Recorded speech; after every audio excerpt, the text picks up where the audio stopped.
Monsieur, assalamu alaikum. Grand merci à nos millions de partenaires. Grand merci à tout le monde. Haray kono woni di on accana la hakke ko assistance humanitaire d'urgence. Daki ne kamede mamon ko woni gollande lagine faut certes vous vous rappelez de cette fille. Elle s'appelle Salimatou pour rappeler un peu l'histoire. Elle était venue nous expliquer sa situation, sa condition de vie avec sa mère. Combien de fois elle a fait des travaux qui sont très compliqués.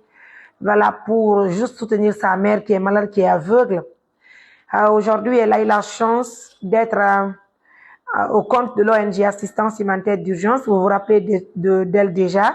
Donc, Andy, grâce au soutien de aux partenaires de l'ONG, nous avons acheté une moto pour elle et sa mère pour leurs dépenses. Dieu merci, d'ailleurs, hier, nous avons eu la chance de donner les 3 motos que nous avons achetées pour les 3 familles et à des jeunes taximètres qui vont désormais travailler. Donc, le 10, elle va avoir, chaque famille va avoir 720 000 comme dépenses au compte de leur famille, Inch'Allah.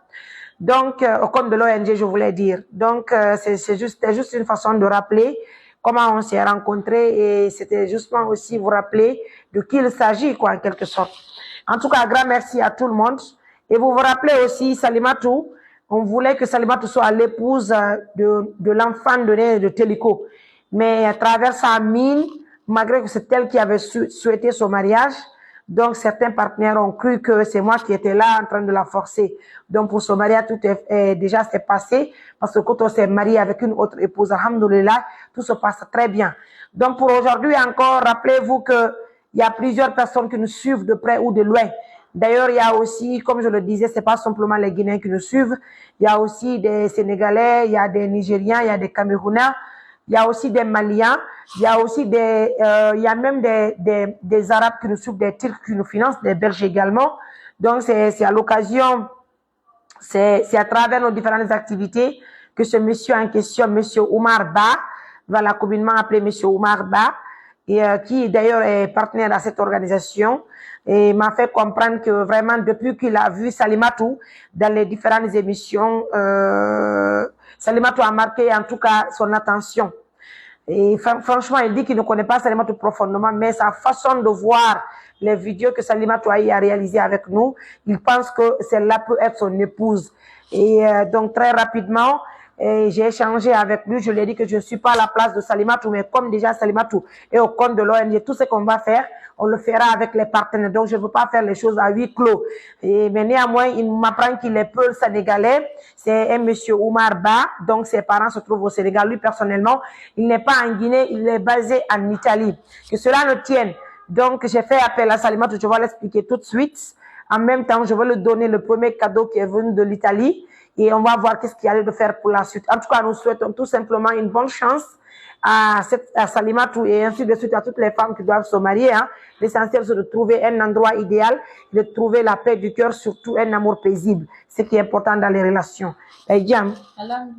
No haifi. Oh. Hande kadi ko jawo natana mi waɗirma hito ka biro ɗo. Aray ko musidɗo meɗen minen tigi momin anda parce qu'il faut le dire. Haray il faut dire franchement minen tigi min andamo kono haray ko mo woyi tambitagol mojobere nden haray en quelque sorte kono woniri ɓay min humpodiri e makko wolli men wondema haray de hakkille makko nangima haray noon o anda jikku maɗa kono holli wondema haray hakkille makko ɗen nangima haray si tawi woni min wawa wonde saabu inchallahu komin wawata wonde saabu dewgal hakkude mon min gindi kala ko innete dewgal minen haray miɗen hiiɗi yarli par ce que ko fina tawa kono nami enen woni mawɓe maɓe minen komin saabu woni ko hiidanɗen min que cela ne tient inchallah mais wata empêchegol ɗum ɗon kadi par ce que si Allah no muyi no wona awdiri o wawa e wonde moodima ma wona ɓeygu makko haray ko batti ɗum ɗon min nuniranma min ari min expliquanma donc haray ko sagata on ko pour le Sénégal ko Italie woni ko daaki mo inne monsieur Oumar Ba haray min yewti min hollilan yomi nodde mi yewtida e maɗa haray mi humpita partenaire ɓen kanko Oumar Ba himo faala tiggudema si Allah no muuyi haray noon no holliri ɗo ni kanko o meeɗa arde ka meɗen lagine kono so tawi woni dewgal woni hakkude mum mo wawa arde en même temps kadi sago makko so jom mbima haray koɓe moƴƴin kaydi giɗin kisan no yaara Italie ɗum ɗon fof ko junggo Allah woni kanko yomo wawi miijade yaltira nokkal goo ɗum ɗon c'est dans les mains de Dieu mais néanmoins haray ko teddugal ema ko ɗum waɗi koɓe noddirma mi weltanike on on jarama yalla waɗu ko muɗum haray miɗo ɓawa mon kala ko tawɗon no wondi nafa e barki anni yani ɗo langara la yiɗi. De toute façon, en fait, mene woni destude pigi hein, c'est dans les mains de Dieu. De toute façon, ko yoti men comme explique ma Johnny, haray o adduno hande un montant de 1 200 000 woni ko min hendi. E nderon un montant mo 1 200 000 ɓe wolani ke men mi holli wondema mi yirali ma de téléphone ko wata connectorde. Haray noon joni ko holli wondema hande kisan ko mi sodu téléphone haray ko A16 woni ko min sodi ɗo. Haray ko kañum ni ɗum ko 1 million ka boutique Samsung tigi min soodi haray oɗo téléphone ko 1 million no ambidira noon ko noon woni ko min soodiri mo haray noon ɗo e wawa ittude so ko 1 100 000 ɓe accani men oɗo donc haray ino ɗo 100 000 ji hedditi ɗin ko kanji ko 1 200 000 woni ko min hendi 1 2 3 4 5 6 7 8 9 10 ino ɗo 100 000 francs minen komin ko mene waɗi nde mojo bere fi waltago miskina ɓen haray piiji ɗin fof ko jungo Allah woni haray e hino ɗo kañum téléphone ko soodi kon haray noon ko mbuuɗi ɗi woni ko addani men o kanko holli wondema haray ko min soodu ɗum ɗo min jonnama haray mo hiɗirma fi Allah woti annabijo kono ɓay ko dewgal ni haray kañum ni. Mesdames, messieurs, c'est le téléphone qui est là, un téléphone Android A16.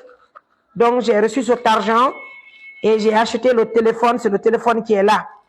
Haray no gapi du téléphone, haray do ko tête chargeur on tout soit tado, jaka cyber, et waldi to ma fille, haray installe gol pigi notamment fi WhatsApp, ça installe WhatsApp pon, a addana men numéro ma WhatsApp pon, haray ben hollindira on, déjà joni c'est ngayi do yote ka téléphone anye makko.